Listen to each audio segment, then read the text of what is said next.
आपको बताएं कि भारत आबी दहशतगर्दी से पाकिस्तान के दरियाओं में पानी की सतह बुलंद हो रही है और मुख्तलिफ इलाकों में सैलाब की कैफियत है। पंजाब में दरियाओं के करीब देहात में सैलाबी पानी दाखिल हो गया है, जिससे इलाका मकीनों को शदीद परेशानियों का सामना है।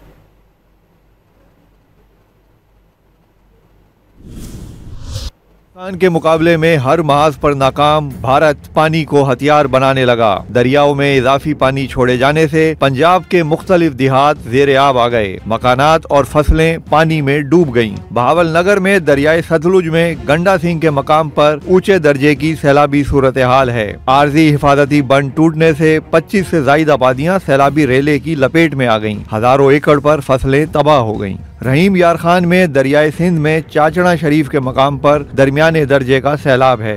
रेस्क्यू टीमों ने दर्जनों अफराद को हिफाजती मकामात पर मुंतकिल किया। सैलाब से बस्ती चराग में 400 से जायद घर दरिया बुर्द हो गए। साहिवाल में दरियाए रावी में भी पानी की सतह बुलंद हो रही है। ननकाना साहब में दरियाए रावी में हेड ब्लॉकी के मकाम पर पानी की सतह में इजाफा रिकॉर्ड किया गया। विहाड़ी में भारत की जानिब से दरियाए सतलुज हेड इस्लाम में बड़ा रेला छोड़ दिया गया। मुतअद्दिद इलाके ज़ेरे आब आ गए। इलाके में जानवरों के लिए चारे की भी शदीद किल्लत हो गई। स्कूल भी बंद कर दिए गए। तर्जुमान वापडा के मुताबिक तरबेला के मकाम पर दरियाए सिंध में पानी की सतह बुलंद हो रही है। उधर PDM के मुताबिक एहतियाती तदाबीर करके नुकसान से बचा जा सकता है।